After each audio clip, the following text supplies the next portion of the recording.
Hi everyone, it's Sandy, and today I am doing my favorite books of 2016. In 2016, I read like 66 books, which is nowhere close to the amount of books that I've read for the past 2 years. I've read over 100 books the past 2 years, but 2016 has just been a very busy year. I have 7 books on my favorites list and 1 honorable mention, so we're just going to get started. I'm going to be listing the books from the order of when I read them, so starting from January all the way to December. The first book on my favorites list is The Final Empire by Brandon Sanderson. What I love about this book is that the world and the plot is just so complex and intricate. The magic system is so great. The magic system has to do with allomancies. In order for you to use their powers, you have to drink metal and you can like activate it. There's just so many different types of allomantic powers. Brandon Sanderson does a wonderful job at describing the use of magic in this book because you can easily picture what's happening when the characters are using their powers. It was a little bit confusing at first, but once you got like the hang of it and you like start to understand more of what's happening, it was just so cool to read about. I do have a review on this book, so if you want to learn more about what the book is actually about and more of my thoughts in detail, then I suggest you check out that review. It is spoiler free. The next book on my favorites list is Lady Midnight by Cassandra Clare, and what I really love about Cassandra Clare's writing is her characters.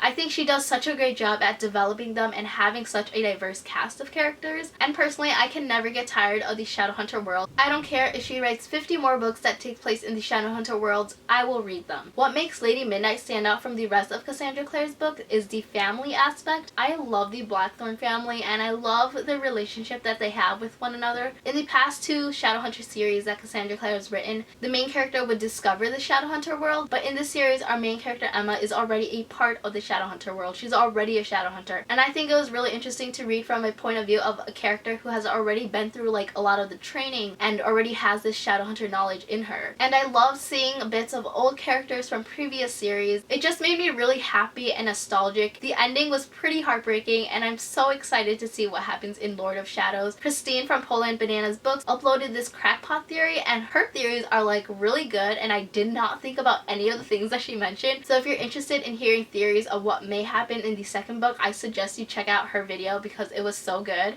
I also have a book review and discussion on this book, so I will leave that link down below if you want to check it out. My next favorite book is A Court of Mist and Fury by Sarah J Maas, and I have a feeling that I'm going to be seeing this book a lot on favorites list as well on worst books of 2016. But for me, it's on my favorites list because I really love the characters and I really love the romance. I really like where the romance headed in this book. After reading the first one, I was pretty against it, but after reading this one, I'm just totally on board. I just really like that Feyre and her love interest. I'm sure everyone knows who this person is, but in case you haven't read this book yet, I really like that these two people had so much respect for one another. Her love interest didn't treat her as if she's inferior. He lets her make her own decisions and he supported her. And I also really like the introductions of new characters, and I'm really excited to see where the story goes in the next one because it is the final book. And I know that there are like 6 books in the ACOTAR series, but the last 3 books are a spin-off, so it won't follow the main character in A Court of Thorns and Roses. And again, I do have a book review / discussion on this book, so if you want to hear more of my thoughts, I will leave a link to that video down below. My next favorite is no surprise because I talk about it all the time, and it's actually an entire series,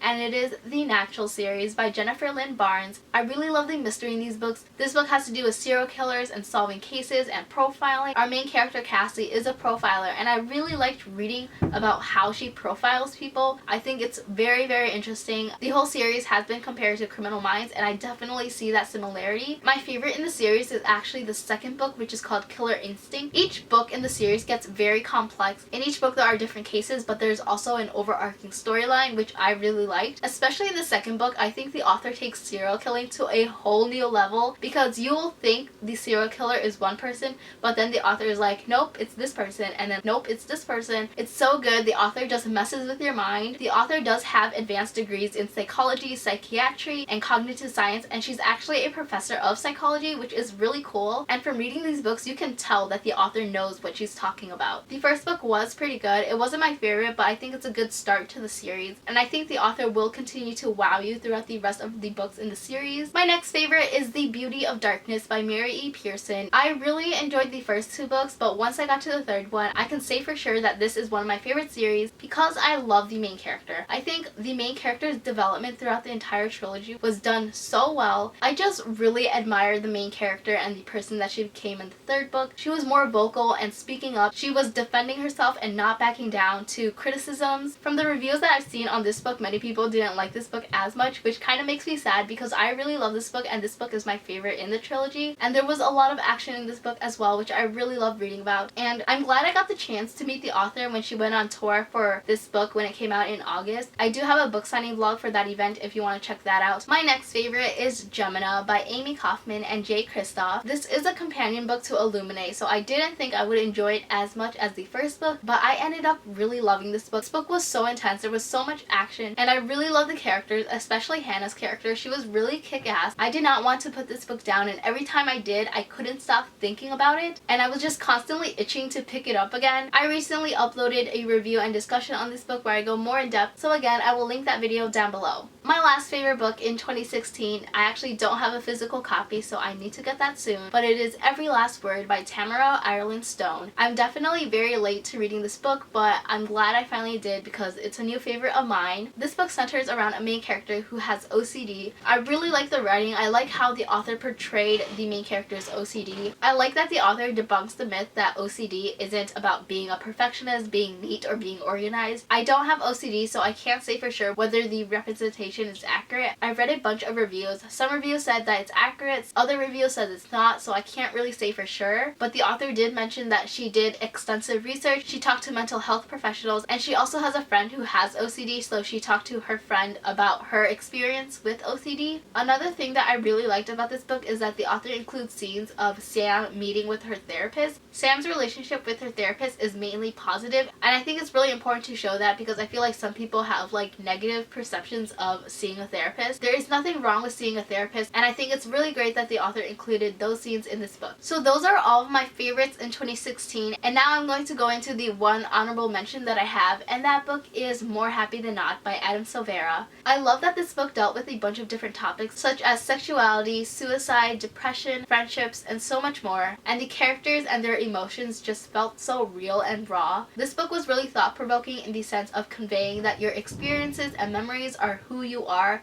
and you should not change that. Adam Silvera has a new book that's coming out in January called History Is All You Left Me, and I'm so excited to read that. I'm really hoping that that book becomes a new favorite of mine, and I've already heard so many good things about it. Those are all of my favorite books that I've read in 2016. Thank you so much for watching this video. Let me know in the comments what favorite books that you've read in 2016. I hope you enjoyed this video, and I will see you next time. Bye!